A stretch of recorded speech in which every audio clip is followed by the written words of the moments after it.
Coming up on the Together for Good podcast, I'm talking with Kirby Glad. He's going to be the parliamentarian at the upcoming Rocky Mountain Synod Assembly. Please don't turn it off yet. I know that sounds boring, but Kirby's awesome, and it was a delight. And we get into not only what a parliamentarian does and how Robert's Rules of Order works, all those fun things, but it's also a real faith conversation, too, about our theme for the Assembly, life in Christ, and the ways that we see some parallels between what Robert's Rules is trying to do and what life in Christ really means. It's cool. Kirby's going to be awesome. I can't wait for you to meet him. Here we go. Welcome to the Together for Good podcast, a podcast created by Bethany Lutheran Church in Cherry Hills Village, Colorado, and hosted by me, Pastor Nate Preisinger. On Together for Good, our goal is to provide practical, engaging content that supports you without expectations. Whether you're feeling disconnected from traditional religion or simply exploring what faith means in your life, we're here to walk alongside you. No matter where you are on your journey of faith, we're glad you're here. Welcome to Together for Good. Well, welcome everyone to another episode of the Together for Good podcast. I am on a call with Kirby Glad. He is going to be the parliamentarian for the upcoming Rocky Mountain Synod Assembly. Hi, Kirby. Can you hear me okay? I can hear you fine, and vice versa.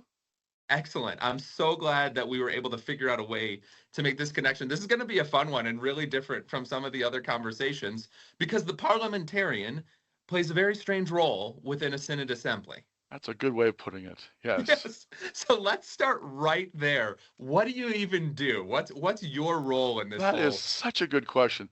So parliamentary simply means meetings. And you know this like from the British Parliament, it's a deliberative body. So what the parliamentarian does is make sure that the meeting runs efficiently and smoothly. I like to say better, faster, more enjoyable meetings. And by that I mean that we're following the procedures. So not only obeying the Constitution and the bylaws, but also making sure we're following Robert's rules. And the reason for this is not just rule observance. So when people know that Robert's rules is going to be used, they know what to expect. They know how to participate. Everyone's on an equal footing in terms of participating in the meeting. And that's what's important to me as a parliamentarian. Everyone feels like they can participate. Everyone has the right to, in discussion, to convince the assembly that their point of view is the one that they should hold.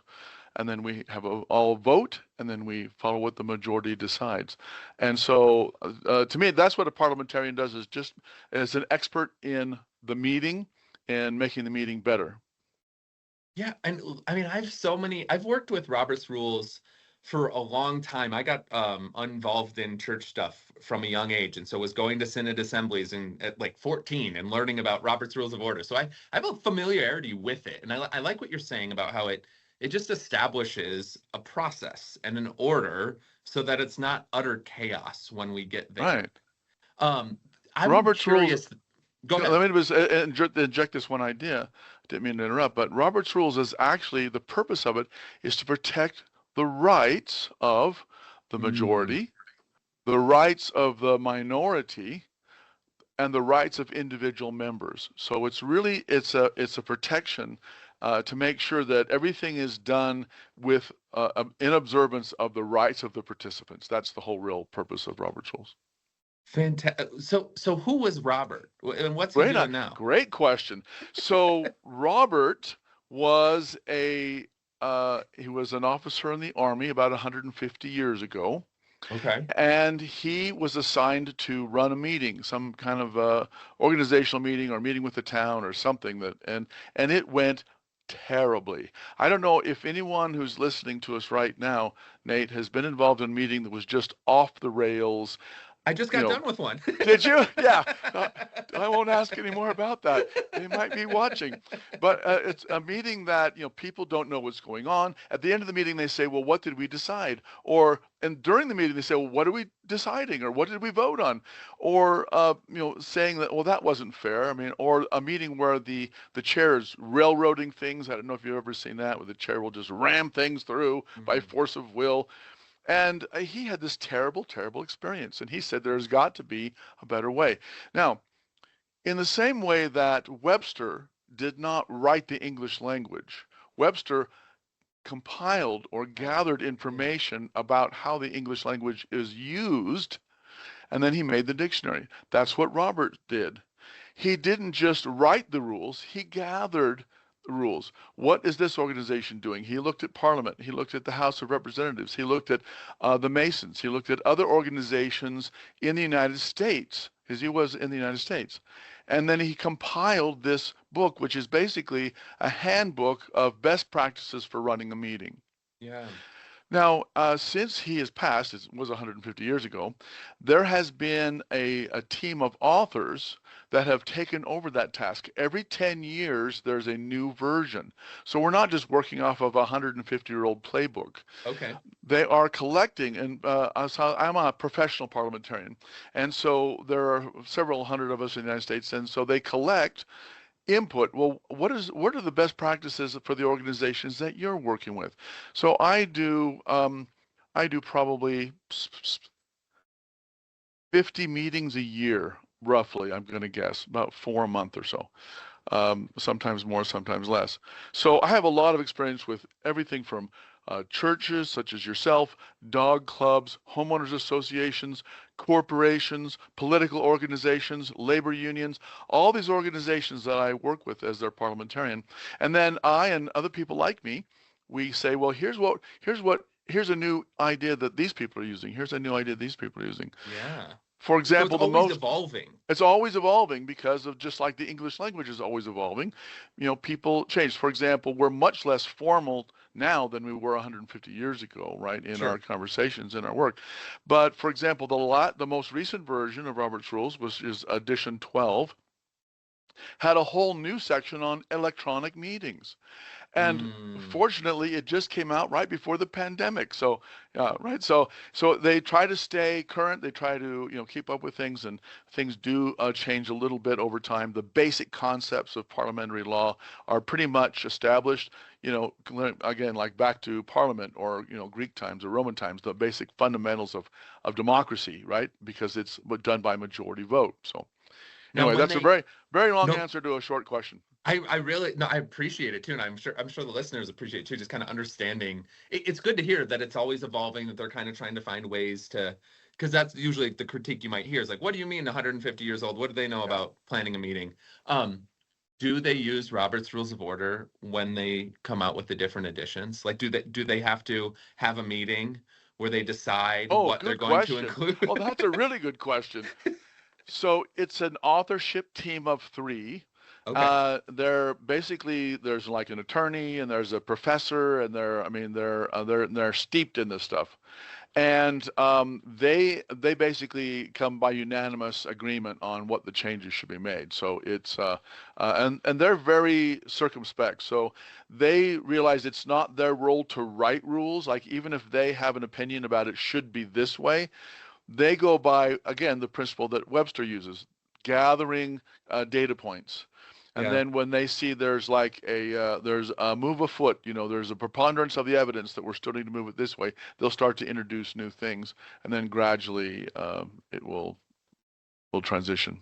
What I appreciate about Robert's Rules and this whole process, it feels, even when you're in the middle of it, right? Like, I know you're going to probably be up there at Synod Assembly, and you're going to have to walk us through and help us understand how this works, because there's people who haven't ever heard of this before. And you'll talk to us about the red cards and the green cards and being recognized by the chair at the different microphones and all that good stuff.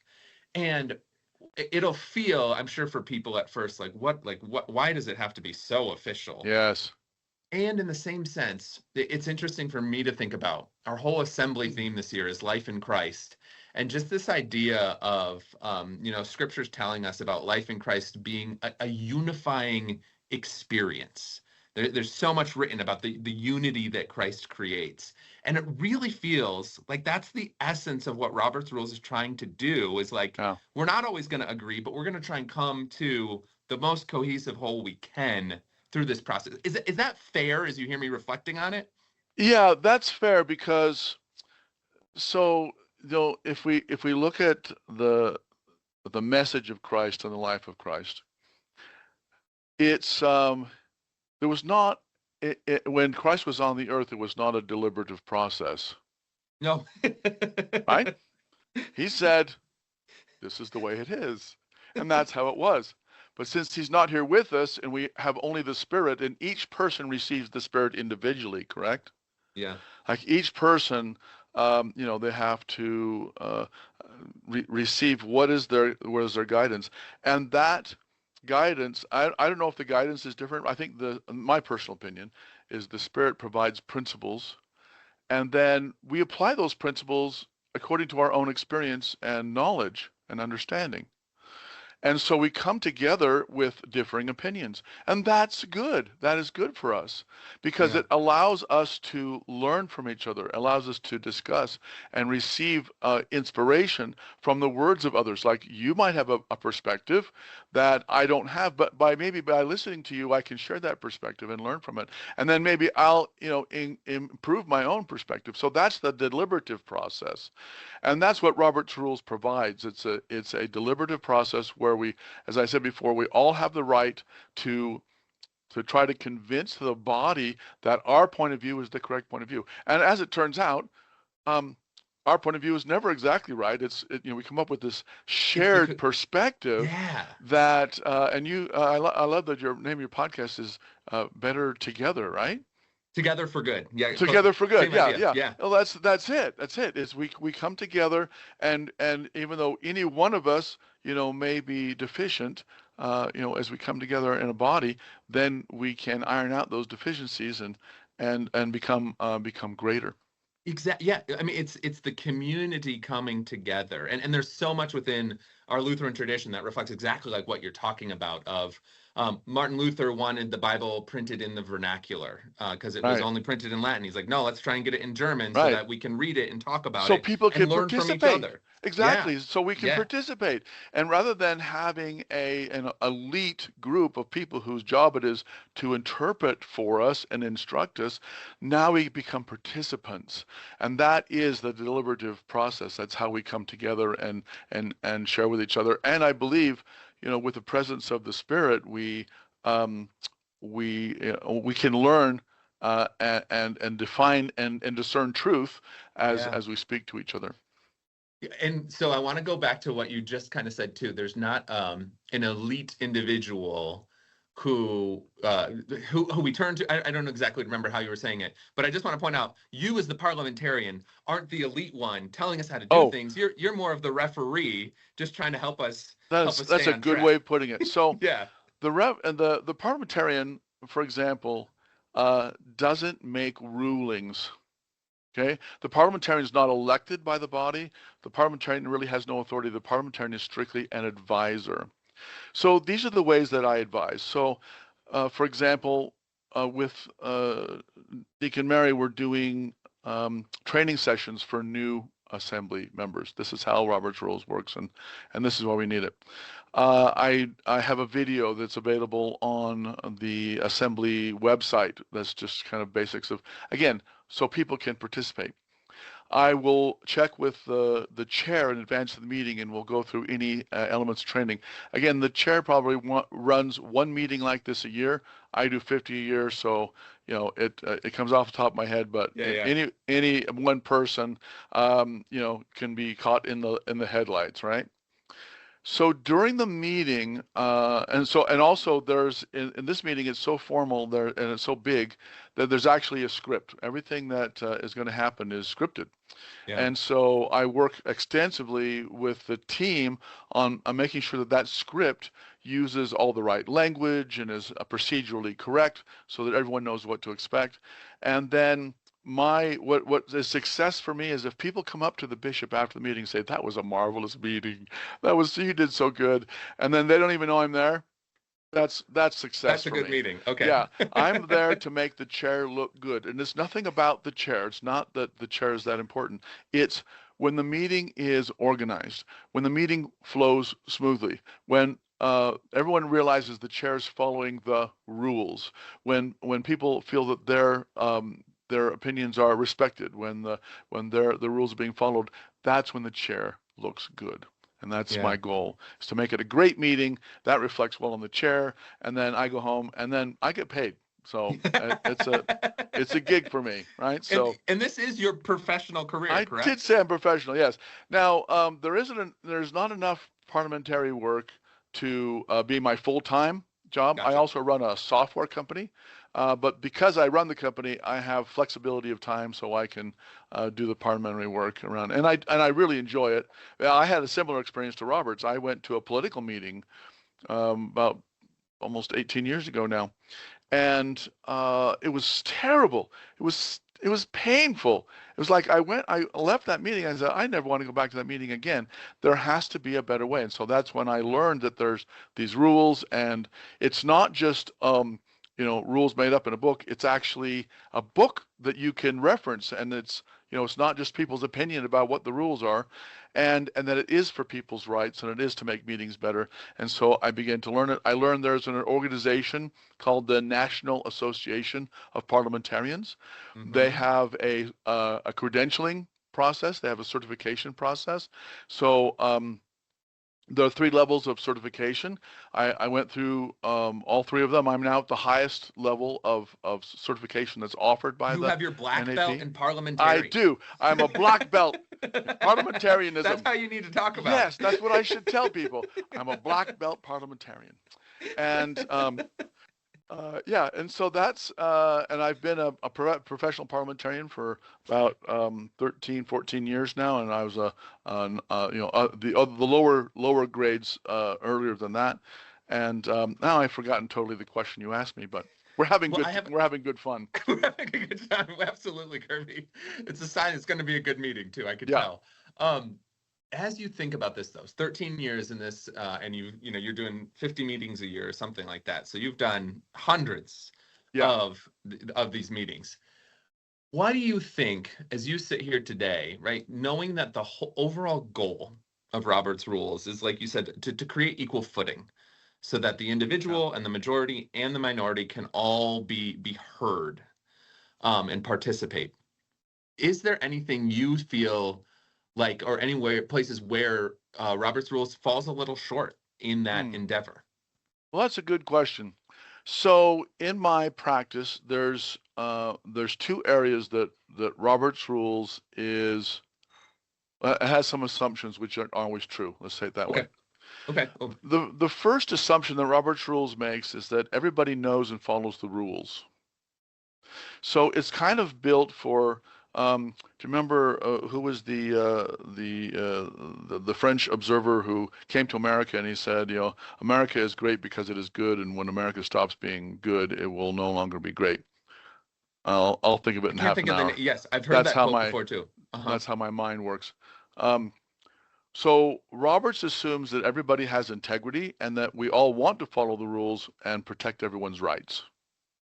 And so it kind of assumes that everybody's going to make decisions on that basis, and which isn't always true. It also, when I say it assumes we follow the rules, there are times when people will get into a problem because they didn't follow the rules. And Roberts doesn't always explain to you how to unravel it.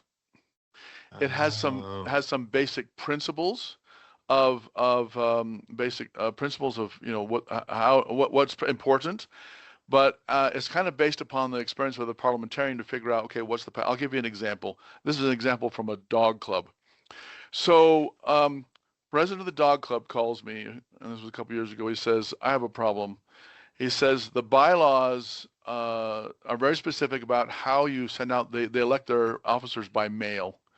You're supposed to send it out a certain way, and then they're in a way that the members of the dog club can vote without revealing their ballot. Right? You send in, it's like mail-in voting. You have to have an outer envelope, and all this, and he says, I did not do that. I didn't read the rules. I just didn't do it. My bad. He was very repentant. I'm sorry. I didn't do it. The problem is, I was elected. And now it looks like I rigged the election. And there is a group of dog members, and doggy owners love their doggies. Okay, they do. And they're a group who say that I'm no longer the legitimate president because I was not elected according to the right rules. and they want to have somebody else be the president. What should we do? That's that's the question. Oh my gosh. Now what do we do? So we worked out a solution that was, good for everyone. And he had sort of an opposition group, and I talked to the leader of their group, and I talked to him, and we kind of worked out a way that everybody felt comfortable moving forward. But that's sort of Robert's Rules is amazing in that it covers almost every situation you can possibly think of. It's 750 pages, and it covers really everything. But there are still things that you work yourself into these corners, and there is no you have to go kind of back to the principles of rights and protection to come up with solutions to some of these really strange problems. But those are the fun ones. That's where you need the black belt to step in. Yes, that's why you need. Yes. I mean, and it's so interesting to think about this from a faith perspective too, in that like the scriptures give us the law, and they give us a lot of details about like this is what you should do, and it's there to like help keep us on the straight and narrow, and we're always going to mess it up. Yes. Well, here's my criticism, if I can say this is my criticism about the Bible. Why is there no book of Jesus? We have the book of John. We've got Paul. We've got Matthew. Why didn't Jesus write a book? That would make things so much more clear, wouldn't it? And the book I'm looking for, I want to know. We have a little bit about when Jesus begins, when he goes and he teaches in the temple when he's a young age. Yeah. And then there's a big gap, and then he turns 33 and he begins his ministry. I want to know what he was like as a teenager. I want to have the book of Mary. Well, this is what Jesus said today. Or, these are the things that are missing for me. Yeah. So, if I'm ever in charge, we would have had the book of Jesus. And it's spoken like a true parliamentarian, though. You want to know, like, what's the details, Jesus? Yeah, like what constitutes the way a teenager should behave, or his 20s. There's so much of life that unfolds between 19 and 26. Yeah. Right. Yeah. And there's we know he was a carpenter, but I don't know what. I assume he went through an apprentice process. Did he make perfect shelving? I would like to know these things. Was his work in demand? Or did he price himself out? I would like to know these things. Yeah. But then how did he deal with the most difficult parts of life, like starting a family and having relationships and these are the things that we do day to day. That yes, we have the principles and we know what and I guess you could take the greatest commandment, love God, and then, love your fellow man. And you could probably extrapolate everything from there, but it's too hard of work. I would just like to have it explained to me. But it goes back to what you were saying earlier about the Spirit being the guide of us. And there you go. There you go. Right, like in learning from each other. Yes. Because you're right. Like there's a whole bunch of gaps of things that we're not necessarily sure of. Some of the finer details it says, like, so what does this look like today? Like, how does this work today? Right. Yeah. Well, this is what I love about Lutherans is the question I hear most often is, what does that mean? Right? So this is very good. Very good. And that's what they will be asking you a lot at the Synod Assembly, I'm sure. Well, that's one of the things I do is I sit next to the chair, and if things are going off track, I will discreetly, whisper or say, make a correction to the chair. Or if the chair gets lost, the chair can turn to me and ask a question. I'm like the Spirit. Don't let it go to your head. I'm the parliamentary spirit. Okay. Similar role. I'm not elevating myself, but I'm just saying. But here's what's an important point. The chair makes the rulings because the chair was elected by the assembly. Mm-hmm. Mm-hmm. So the chair has the authority vested by the body to make rulings and that. But here's the difference. There's a difference between the bishop in her pastoral role and in the chair role. So as the pastor and having this shepherd responsibility, people might be very reluctant to disagree with the bishop in her role as bishop in her ecclesiastical position, right? Because Right. but in the assembly, she is lesser than the body. In fact, everything that the chair does can be appealed. All the rulings that the chair makes can be appealed and be decided by a vote of the body. So people should not be shy if they feel that the chair is not performing the rules correctly, should not be shy about raising a point of order, which means I don't think the rules are being followed, or appealing from the ruling of the chair if they feel like the chair's ruling. So it's a different role entirely. When we get to the assembly is the highest legislative body of the synod. Mm-hmm. And so in that role, the synod is greater, and I use this term very, very loosely, greater, like because we have the principle, let he who is greatest among you be the least, right? But so the synod is greater in authority than the bishop in that meeting, So I like people to understand that, so they feel empowered to participate and to be bold and insistent when necessary. What do you think would be, this is a personal question for me, the best way to take advantage of making a point of personal privilege at some point during the assembly? Okay, Like, great. is this a good point for me to do like tell some jokes? Yes. Not the jokes, unless they're really, really good jokes. I mean, you would have to be a good joke. Okay. Okay. Yeah, okay. if they're dad jokes, like a dad joke would be. I'm saying that kind of tongue in cheek, and like that's always the one that's befuddled me a little bit. Is like, when should you take a point of personal privilege? Good. Because it's like outside the realms of the meeting itself. So there are two types of privilege. There's privileges of the individual and privileges of the assembly. And the privilege of the assembly is things are not allowing the assembly to do its work. For example, I rise to a point of privilege. What is your privilege? What is your privilege? There's so much noise in the hall, Madam Chair, we cannot hear. Could you please have the door shut and ask for order? Yes. The sound, the speaker above us here has gone out, and we can't hear. Or things like that. Things that are, it's too hot in here, it's too cold in here. Things that are affecting our ability to do our work as a group. That would be a valid question of privilege. Got it. Okay. Personal privilege is less called for. For example, could I be excused from the meeting? I need to run to the boys' room. Well, you don't need to raise your hand for that. Just go, right? Sometimes people will use a point of personal privilege to make an announcement that's meaningful to the body, such as, I just wanted to let you know I've just heard from my congregation, Pastor so-and-so has just passed away. And so, may we observe this and that would be a point of personal privilege.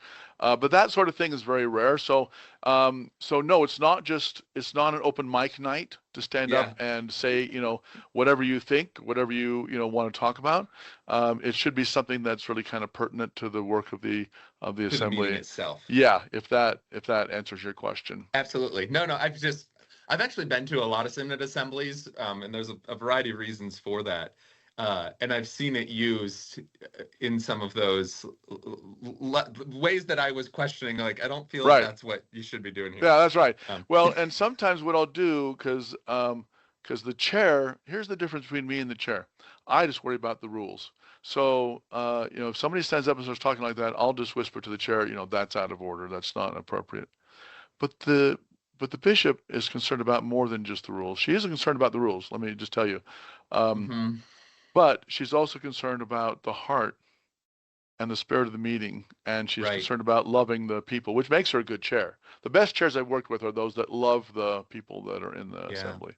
So I'll give you an example, not at the synod, but This was at a convention of 2,000 people. Okay, it was a large labor union in California, Oh my and gosh. a man stood up, and an elderly man, like he very painstakingly made his way to the microphone. It's a huge hall, of course, and there's four different microphones, and he painstakingly reached the microphone, and he said, "A point of order." And so the chair said, "Well, what's your point of order?" And he said, "I just want to say that um, our brother so and so, one of the greats of our union, has passed away in the last 2 weeks, and I know that, and I'm saying to the chair, that's not a point of order." But the chair let him finish, because if you say to the gentleman who clearly was Yeah. respected and elder, and you say to him, um, "I'm sorry, that's not a point of order, sit down," well, that makes you a jerk, Yeah. Yeah. right? Yeah, it Right. follows the rules, but you're still a jerk. So you have to temper Yeah. the exact rules with the fact that she is elected, she is the pastoral leader, Yeah. and she does so It, that's why she makes the rulings. That's yeah, why I don't make the rulings. it makes it delicate. And I mean, I'm also just hearing you tell that story, kind of reminded of multiple points in the scriptures where the Pharisees will come and they'll be mad at Jesus and they'll be like, why did you do this on the Sabbath day? And he's like, Yeah. wow, like, but like this person was in need, Right. like, yes, Yes. there's rules Yes. and Yes. mercy's more important. Yeah. Yeah. Yeah. Well, we've done this on the Sabbath because get your priorities straight, Yeah. Yeah. right? I mean, yes, we have these rules and those are important, but there are other things that also come into play. And the Sabbath was made for man, not man for the Sabbath. Exactly. So yeah, you have to you have to take it. And that's why the chair makes the rulings, and I don't make the rulings. I just advise the chair. Tell me, I've been asking all the people that come on, talk to me about this theme, life in Christ. Where do you hear that? What does that mean for you? Isn't that the central theme of everything that we do? Yeah. So, and it goes back to I'm gonna do the weirdest thing you've ever heard, which is I'm going to bring Robert's rules into life in Christ. Excellent. Excellent. Because Robert's rules is based upon respecting the rights of everyone, right? Mm. So this is we treat people in a fair way, and I believe that's the Christian way. When we say life in Christ, we live our own personal lives in a way that we try to, if we are to be Christians, we take upon ourselves the name of Christ, and so we should be treating each other in a Christian way. If this is by all this shall men know that you are my disciples, that you love one another. So this is why the chair makes the rulings, because of the love, right? Because we have to have the rules, but we also have to have the love. And to me, life in Christ is, trying to, and by the way, I'm probably a mediocre Christian. I would never claim to be anything better than a mediocre Christian. I think that's most of us. I Yeah. think, and I said that to one of my friends once, and he said, "You braggart." I would just love to be a mediocre Christian. So, okay, I'm sorry. I'll rephrase. I'm striving to be a mediocre Christian at best. But I think in fairness, the rules provide us the fairness to have a meeting that. Here's what I love about the synod meetings that doesn't happen in other venues. Is because we're passionate. I mean, and that's good. Having a passionate discussion is good, and but sometimes the passion turns into a little bit aggressive, and the bishop will say, "Let's have a prayer," and have the one who's leading the prayers for the assembly come up, and just invite the Spirit back, and just give us clarity. Give us kindness, give us the ability to express clearly, and we get back on track and continue the discussion. So I think life in Christ, of course, is something that we're all striving for every day. As we've pointed out, we constantly need the Spirit to guide us when we're off track, to let us know you're not on track, you're a little bit off. And so, and that's the goal. That's the goal, that we collectively, as well as individually, have that Christ life. Now, I'm not Lutheran, but my friends ask me, well, what do you think about the Lutherans? I said, the Lutherans are awesome. The Lutherans are doing so much good in the world, and there's so much good that needs to be done in the world. So let's not criticize others who are doing their best to have a life in Christ. I mean, I don't know very much. I don't know very much about being a Christian, but what I do know is this: we don't judge each other. Yeah. We love each other. We leave the judging to God, and we do our best to love and help one another. And that's what I see. I enjoy the spirit when I meet with the synod. I enjoy the people. The people are tremendous. All the things that that the church is doing are terrific. Who I really liked was who was the past bishop of the churchwide. Oh, the churchwide was Elizabeth Eaton. Yes, I loved listening to her. I mean, she was Mhm. so articulate about the following the path. Anyway, so those are just my tiny opinions. I don't, of course, none of those have to do with what I do with a meeting. But thanks No, for I asking, appreciate and that. I'm No, and happy to share. I love the way you're weaving in Robert's rules to that and seeing it too. Of yeah, we're just trying to do this the best we can. Yeah, yeah. And you're very kind to say that you love the Lutherans and that you think they're great. And I would say we're striving to be mediocre, right? Yeah, well, that's good. Let's all To keep use your line. striving. That's the point of it, is the Yeah. striving, I think. So this is one of the things that this is discussed in religions all over the world. About faith and works, and and grace. Now, grace is, of course, how we and the And we're meeting. big on that. We Yeah, really like the and that's grace. great. And grace is so important, because the only way we can have a life in Christ is through grace. I mean, it is by grace that we are saved. There's no question of it. There's no question of it. Right. But that doesn't mean we shouldn't strive. I think we strive, and then of course, our striving is like this much, and then grace is this much, right? So, The but let way us. I like to think about it, and this is not a Robert's Rules analogy. I wish I could make it one, but I'm not as well versed as you. But I think about it as the order of operations in math class, like fourth grade Yeah, math class, where you learn yeah. like, hey, you got to do the stuff in the parentheses first, and then you can do Yes. the Then addition on the everything else outside. yeah. And so it's like, yeah, grace is what God does for us, and we Yeah. respond to it. That's the way That's right. a Lutheran might talk about it. You Yeah. don't. It's not that you work hard enough to then earn the grace. The grace is Absolutely. what comes That's right. You first. cannot earn the grace. There's nothing you can do in your life that could possibly. So we're just coming up on Easter, Yes, we right? are.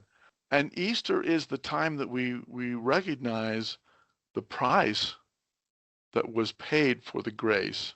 Mm, How the grace was made possible mm, through the atonement and the sacrifice and the resurrection. yeah, And and that's and yeah, so that is beautiful. central. That's central.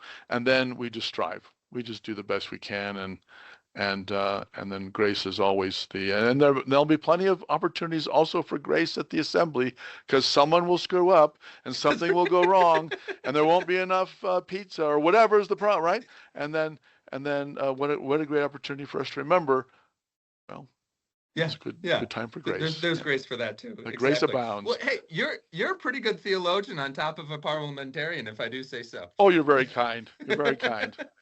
I Kirby, do this try to has keep been up. so fun. Is there any like last points or little Yeah. pieces you want to, any final teasers you want for Thank us? you. Thank you so much. I don't have any teasers except for if whoever's listening to this, make sure that you get the instruction video if you're a new delegate to Mm-hmm. the assembly. Make sure you get that instructional video. It's only about 20 minutes. It talks about how to participate. We're having another live session, I think, coming up soon. And if anybody has a question, please come to me, ask me in between meetings, text me, email me. My goal is to help people to feel that they can participate, that they can make their voices heard, that their rights are respected. And so if anybody has any questions, Don't be silent. Even if you just have to go to the microphone and say, well, here's what I want to do, but I don't know how to do it. We'll help you. The chair will help you. I will help you. We're here to help you participate. That's awesome. Thank you for what you do. Thanks for being a part of this coming up in April. I look forward to meeting you in person and shaking your hand. I'll be sure to track you down. And yeah, just thanks for making it such an open, non-scary experience for us, because I think it can be a little intimidating, but you've done a great job of and all these additional resources help people feel so much more comfortable so they can participate, which is the goal. Absolutely. Yep. Awesome. Well, Kirby, thank you for that. And listeners, thank you for tuning into this. We'll see you in April at the Assembly if you're going to be there. As always, stay in peace, everyone. Thank you for listening to the Together for Good podcast.